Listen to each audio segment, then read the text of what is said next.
여러분들 지난주 말씀을 얼마나 기억하시는지요? 바울이 로마에 오게 갇히게 된 이 사건으로 말미암아 더 이상 바울이 그토록 소망하던 복음을 증거하러 다니던 그 발걸음을 더 이상 단 한 걸음도 내딜 수 없는 그런 형편에 처해지게 됩니다. 아마도 바울 자신에게 있어서 절망적인 상황이었을 겁니다. 그의 평생의 소망이고 사명이었던 복음 증거의 일을 더 이상 감당할 수 없게 되었기 때문에 절망적인 상황이었을 것이고 또 고난과 고통의 시간이었을 겁니다.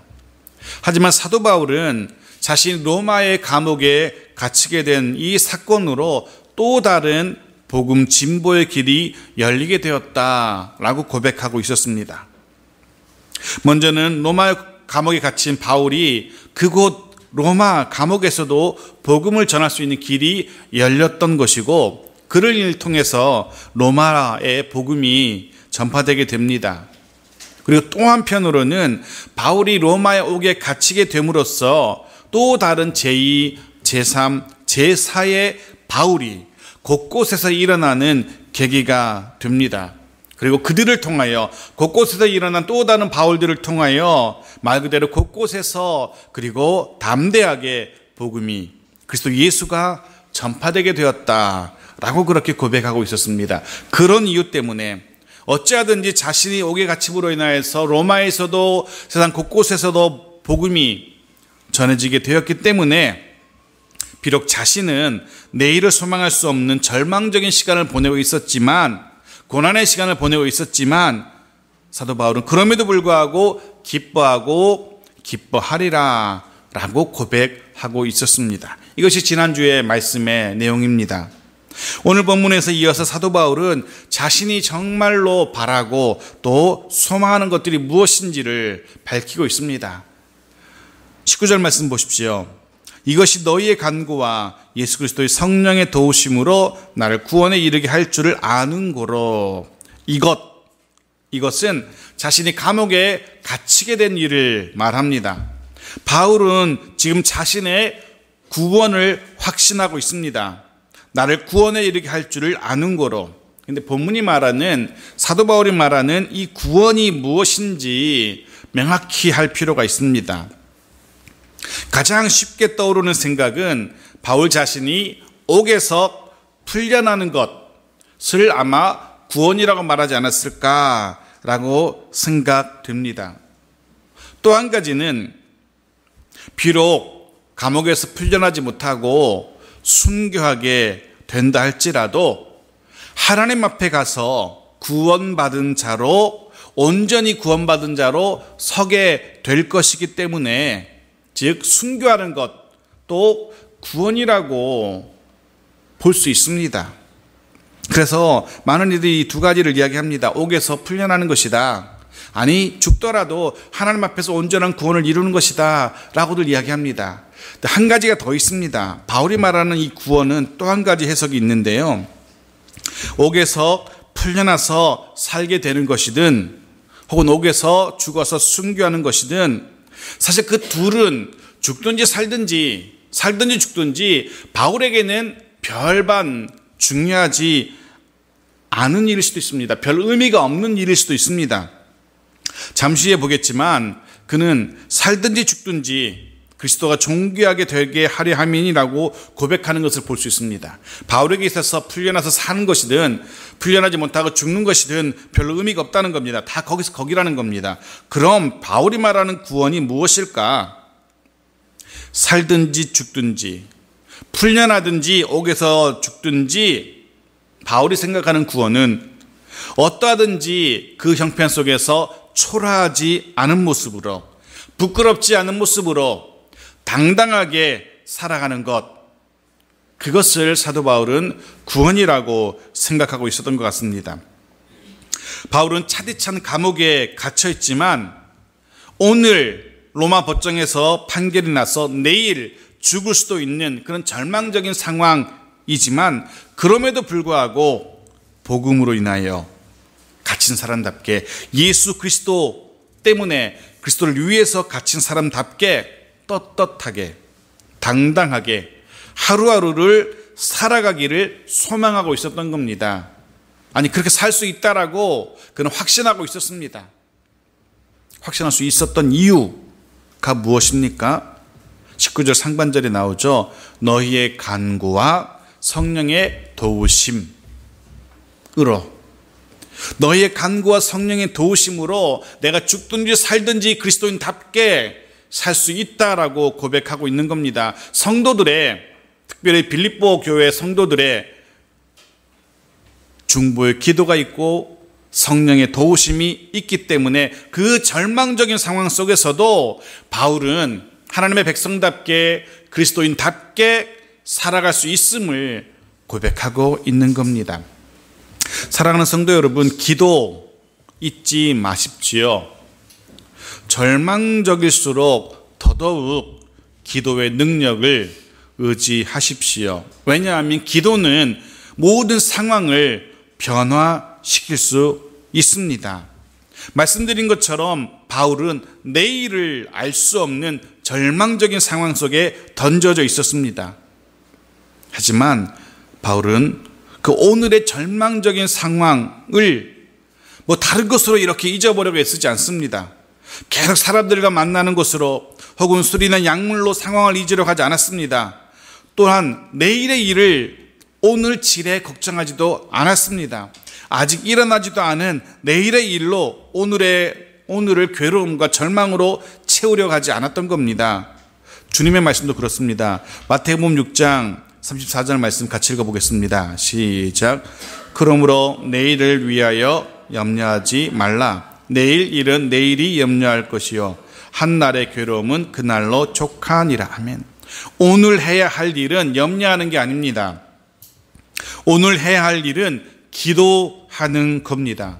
오늘 해야 할 일은 성령의 도우심을 구하는 겁니다. 아무리 절망적인 상황이 우리 앞에 펼쳐진다 할지라도 그건 내일 일이고요. 오늘은 기도하는 것입니다.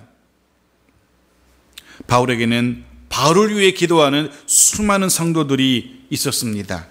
그러기에 바울은 그 상황 속에서도 로마의 그 감옥, 내일 순교할지도 모르는, 풀려날지 어떨지 모르는 그 상황 속에서도 기뻐할 수 있었던 겁니다. 여러분, 힘든 일을 만나실 때, 내 힘으로는 해결하기 어려운 벅찬 일을 만났을 때, 그때는 오히려 기도해야 할 때입니다. 내가 할 수 있으면 굳이 기도할 거 없습니다. 내가 하면 되는 겁니다. 하지만 내가 할 수 없을 때, 내 힘으로 해결할 수 없을 때, 바로 그때가 기도해야 할 순간인 겁니다. 먼저는 자기 자신이 기도해야 됩니다.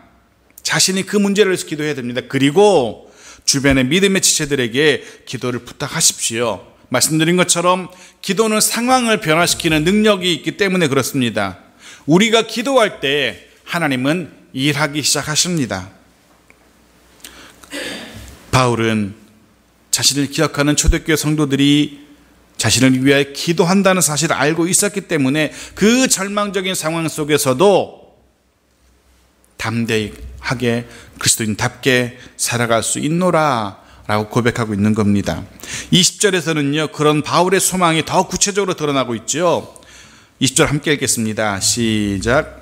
나의 간절한 기대와 소망을 따라 아무 일에든지 부끄러워하지 아니하고 지금도 전과 같이 온전히 담대하여 살든지 죽든지 내 몸에서 그리스도가 존귀하게 되게 하려 하나니. 아멘. 나의 간절한 기대와 소망을 따라, 이 말은 자신의 간절한 기대와 소망이 무엇인가라는 것을 드러내 보여줍니다. 이렇게 말하고 있는 겁니다. 나의 간절한 기대와 소망은 바로 이것입니다 라고 설명합니다. 바울의 간절한 기대와 소망 무엇입니까? 본문에서 20절에서는 세 가지가 제시되는데요. 첫 번째, 아무 일에든지 부끄러워하지 아니하는 것이라고 이야기합니다. 그죠? 아무 일에든지 부끄러워하지 아니하고 자신이 옥에 갇힌 것, 부끄러운 일이 되지 않기를 바라고 있습니다. 지난주 말씀드린 것처럼 바울이 옥에 갇힌게 된 일, 이것은 바울 자신의 비리라든가 부정이라든가 자기 욕심 때문에 갇힌 게 아니었습니다. 예수 그리스도를 위하여, 복음을 위하여 갇힌 것입니다. 그런데 바울이 옥에 갇힌 일 때문에 그를 비난하는 중상모략하는 이들이 있었습니다. 괴롭게 하는 이들이 있었습니다. 해서 바울은 앞으로 어떤 일을 듣게 된다 할지라도 스스로 결코 부끄러워하지 않게 되기를 바라고 있었던 겁니다. 사랑하는 성도 여러분, 혹 복음 때문에, 혹 신앙 때문에 무시와 비난과 모욕을 당하게 된다 할지라도 부끄러워하지 마십시오. 성경이 분명히 우리에게 위로합니다. 마태복음 5장 10절부터 12절 말씀 같이 읽어보겠습니다. 시작. 의를 위하여 박해를 받는 자는 복이 있나니 천국이 그들의 것임이라. 나로 말미암아 너희를 욕하고 박해하고 거짓으로 너희를 거슬러 모든 악한 말을 할 때에는 너희에게 복이 있나니 기뻐하고 즐거워하라. 하늘에서 너희의 상이 큼이라. 너희 전에 있던 선지자들도 이같이 박해하였느니라. 아멘. 그렇습니다. 바울은 그 어떤 박해에도 스스로 부끄럽지 않게 되기를 소원하고 있었습니다. 또 한 가지 바울이 바라던 것, 온전히 담대하여 라고 표현됩니다. 특별히 지금 사도 바울은 재판의 과정 가운데 있습니다. 아직 재판 중입니다. 그 재판의 과정에서 마음이 약해지지 않기를 기도하고 있습니다. 두려워지지 않기를 소망하고 있습니다. 혹 자신이 사형 판결을 받아서 사형에 집행된다 할지라도 한 목숨 살아보려고 구차해지거나 살려달라고 구차하게 비굴하게 되는 일이 없도록 자신을 위해서 지금 기도하고 있습니다. 그것을 바라고 있습니다. 세상의 도전 앞에 위축될 거 없습니다. 세상의 위협 앞에 겁먹을 필요 없습니다. 마태복음 10장 28절은 이렇게 기록하죠. 주님이 이렇게 말씀하십니다. 몸은 죽여도 영혼은 능히 죽이지 못하는 자들을 두려워하지 말고 오직 몸과 영혼을 능히 지옥에 멸하실 수 있는 일을 두려워하라 라고. 몸은 죽여도 영혼을 능히 죽이지 못하는 세상의 위협, 도전, 그 앞에 두려워하지 마십시오. 바울은 그렇게 스스로 자신의 죽음 앞에 두려워하지 않기를, 두렵게 되는 일 없도록 소망하고 있었던 겁니다. 그리고 마지막 소망, 바울의 마지막 소망이 살든지 죽든지 자신의 몸에서 그리스도가 존귀하게 되는 것, 바로 그것이었습니다. 자신이 석방이 되든 풀려나든 아니면 풀려나지 못하고 사형 선고를 받아서 죽게 되든 이렇게 말하고 있는 겁니다. 지금 바울이 체념한 것 같습니까? 아휴, 살든지 죽든지 이제는 뭐 다 포기다 이러는 것 같습니까? 아닙니다. 지금 바울이 살든지 죽든지라고 말하는 것은, 살고 죽는 것은 자신의 일이 아니라는 겁니다. 누구의 일입니까? 하나님의 일이라는 겁니다. 살고 죽는 것은 자신이 어떻게 할 수 있는 게 아닙니다. 다만 바울이 할 수 있는 일은, 바울이 소망하는 것은 하나님이 자신을 살려주시든 하나님이 자신을 죽음에 내어주시든 자신을 통하여 예수 그리스도가 존귀하게 되는 것, 그것만을 그가 소망하고 있습니다. 자신의 석방을 통해서건 아니면 자신의 죽음을 통해서건 그 자신으로 인해서 세상이 그리스도를 알게 되기를, 자신으로 인하여 그리스도가 세상 앞에서 높아지게 되기를 바울은 소망하고 간절히 바라고 있었던 겁니다. 이것이 바울이 정말로 소망하는 것이었습니다. 그리고 21절을 통하여서 죽든지 살든지 자신을 통해 그리스도가 존귀하게 되기를 바라던 이유를 21절을 통해 봅니다. 21절 같이 읽겠습니다. 시작. 이는 내게 사는 것이 그리스도니 죽는 것도 유익함이라. 아멘. 내게 사는 것이, 이 말은 내가 사는 이유는, 내가 사는 목적은, 이런 얘기입니다. 내가 사는 이유가, 내가 사는 목적이 그리스도라고 고백하고 있는 겁니다. 바울은요, 더 많은 지식을 얻기 위해서 살아온 것이 아닙니다. 더 많은 돈을 가지려고, 돈을 벌어보려고 살아오지 않았습니다. 더 많은 쾌락을 누리려고 살아오지 않았습니다. 더 높은 명예를 얻으려고 살아오지 않았습니다. 바울의 유일한 삶의 목적, 이유는 그리스도 예수였습니다. 그분이 자신을 통해 드러나는 것, 높아지는 것, 이것을 위해서 그는 한평생을 달려왔던 겁니다. 여러분은 무엇을 위해서 살아가고 계시는지요? 여러분의 삶의 목적 무엇인지요? 무엇 때문에 공부하고 무엇 때문에 일하고 계시는지.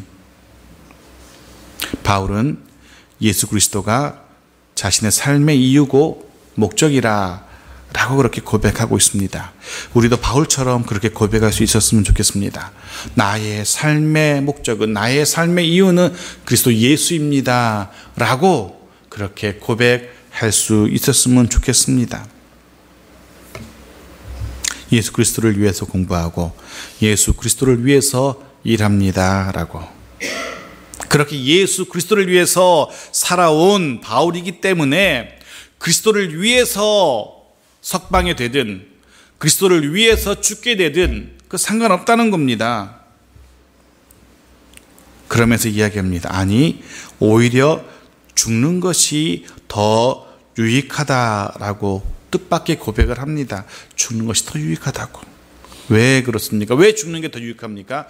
죽으면 그리스도와 더 깊고 더 친밀한, 더 완전한 연합을 이룰 수 있기 때문에 그렇습니다. 이 땅에 사는 동안은 여러 사람들도 만나야 되고 일도 처리해야 되고 막 분주합니다. 하지만 죽게 되면 어떻습니까? 세상 모든 일들 다 내려놓고 그저 예수 그리스도와 그분과 교제하는 일만 있기 때문에, 그분만 찬양하고 그분의 이름만 높여드리는 일만 있기 때문에 사도 바울은 죽는 게 더 낫다, 더 유익하다라고 고백합니다. 또 다른 곳에서 똑같은 고백을 합니다. 바울이 그저 한 얘기가 아니라는 겁니다. 고린도서 5장 8절 말씀 같이 읽어보겠습니다. 시작. 우리가 담대하여 원하는 바는 차라리 몸을 떠나 주와 함께 있는 그것이라. 예, 그렇습니다. 바울이 빌립보서에서 그냥 죽는 게 더 유익하다, 그냥 지나가는 말을 한 게 아니라는 겁니다. 정말 사도 바울은 차라리 몸을 떠나 주와 함께 있는 그것, 그게 그가 더 원하던 거라는 겁니다. 사도 바울은 바울 자신이 행한 모든 것, 말씀에 순종한 이유, 사랑으로 교회와 성도들을 돌본 이유, 때로는 핍박을 당해도 견딜 수 있었던 이유, 모든 것이 다 그리스도 예수 때문이었습니다. 그리스도 예수를 위해서입니다. 그분을 위해서라면 죽는 것도 좋다는 겁니다. 말 그대로 바울의 삶은 예수 그리스도로 충만한 삶이었습니다. 바울은 예수 그리스도를 위해서 자신의 모든 것을 투자했던 겁니다. 오직 예수 그리스도를 위해서. 이런 바울이 어떻게 어리석어 보입니까? 아니, 어떻게 평생을 예수님을 위해 살아? 자신의 모든 시간과 모든 물질과 모든 정성과 모든 열정을 다 어떻게 예수 그리스도에게 다 투자해? 어떻게 그렇게 살 수가 있어? 좀 멍청해 보이네. 어리석어 보이네. 주님의 말씀 들어보십시오. 마태복음 13장 44절 말씀 같이 읽어보겠습니다. 시작. 천국은 마치 밭에 감추인 보화와 같으니 사람이 이를 발견한 후 숨겨두고 기뻐하며 돌아가서 자기의 소유를 다 팔아 그 밭을 샀느니라. 아멘. 천국은 마치 밭에 감추인 보화 같습니다. 아무도 발견하지 못한 보화를 발견했습니다. 자신의 모든 소유를 다 팔아서 그 밭을 삽니다. 그러면 그 밭에 감추였던 보화도 자기 것이 되기 때문에. 자, 이 사람 어리석어 보입니까? 지혜로워 보입니까? 바울은 자신의 모든 것을 다 투자해서 예수 그리스도를 소유했습니다. 바울은 자신의 모든 것을 다 투자해서 천국을 소유했습니다. 바울 어리석어 보입니까? 아닙니다. 가장 현명한 사람이었습니다. 세상에서 가장 지혜로운 사람이었습니다. 결코 어리석은 사람이 아니었던 겁니다. 아까 읽었던 21절을 공동번전은 이렇게 번역하고 있습니다. 나에게는 예수 그리스도가 생의 전부입니다. 예수 그리스도가 나의 생의 전부입니다 라고 사도 바울이 고백하고 있었던 겁니다. 사랑하는 성도 여러분, 이 고백이 예수 그리스도가 내 생의 전부입니다, 내 생을 다 투자해서라도 난 예수 그리스도를 소유하고 싶습니다, 이것이 저와 여러분의 고백이 되어야만 합니다. 사도 바울은 지금 그렇게 고백하고 있는 겁니다. 살든지 죽든지 예수 그리스도가 존귀하게 되기 원합니다. 왜요? 사도 바울에게 예수 그리스도는 전부였기 때문에 그분을 위해서 죽든지 그분을 위해서 살든지 상관없다는 겁니다. 아니, 오히려 죽는 게 더 낫다는 겁니다. 그러면 그분을 위해서 더 가까이에서 그분과 더 친밀하게 교제하며 살 수 있기 때문에. 21절까지 정리해 보겠습니다. 바울은 자신이 살든지 죽든지 자신을 통해 예수 그리스도가 존귀해지길 바라고 있습니다. 그러면서 자신의 속마음도 얘기하죠. 차라리 떠나서 주와 함께 있는 걸 난 더 원한다 라고 그렇게 자기의 속마음을 이야기했습니다. 그런데 보십시오, 계속 바울의 고백이 이어집니다. 22절 말씀 보십시오. 같이 읽죠. 시작. 그러나 만일 육신으로 사는 이것이 내일의 열매일진데 무엇을 택해야 하는지 나는 알지 못하노라. 살든지 죽든지 나는 상관없다. 아니, 오히려 죽는 게 더 낫겠다. 왜? 그리스도와 더 친밀하게 살 수 있으니까 하면서 22절에서 이렇게 이어지죠. 그러나 죽는 게 더 낫지만 그러나 만일 육신으로 사는 것이 내 일의 열매일진데, 다른 번역은 이렇게 번역하는데요. 그러나 육신을 입고 살아가는 것이 나에게 보람된 일이라면, 이 열매를 보람으로 번역하고 있어요. 그러나 육신을 입고 살아가는 것이 나에게 더 보람되다면, 내가 이 세상을 더 살아서, 죽지 않고 더 살아서 보람 있는 일을 할 수 있다면 그것도 좋다는 겁니다. 무슨 이야기입니까? 석방이 되어서, 죽지 않고 석방이 되어서 전도의 기회를 더 얻을 수 있다면, 석방이 되어서 더 많은 사람을 구원할 수 있다면 석방되는 것도, 사는 것도 나쁘지 않겠다는 사도 바울의 고백인 겁니다. 이해되시죠? 죽는 게 더 낫지만, 예수님과 더 가까이 지낼 수 있으니까 죽는 게 더 낫지만, 살아서 예수 그리스도를, 내가 그렇게 좋아하는 예수 그리스도를 더 전할 수 있다면 그것도 나쁘지 않네 라는 사도 바울의 고백인 겁니다.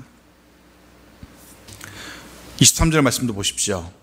바울의 참마음이 다시 한번 드러납니다. 23절 같이 읽죠. 시작. 내가 그 둘 사이에 끼었으니 차라리 세상을 떠나서 그리스도와 함께 있는 것이 훨씬 더 좋은 일이라 그렇게 하고 싶으나. 네. 조금 전에 죽는 게 더 낫다라고 고백했습니다. 주님과 더 가까이 갈 수 있기 때문에. 그러나 살아서 예수를 전할 수 있다면 그것도 괜찮네 말합니다. 근데 생각해보니까 이 둘 사이에 끼었습니다. 어느 게 더 좋을지, 죽어서 예수님에게 가는 게 더 나을지, 살아서 예수를 전하는 게 나을지, 이 둘 사이에서 고민이 된다는 겁니다.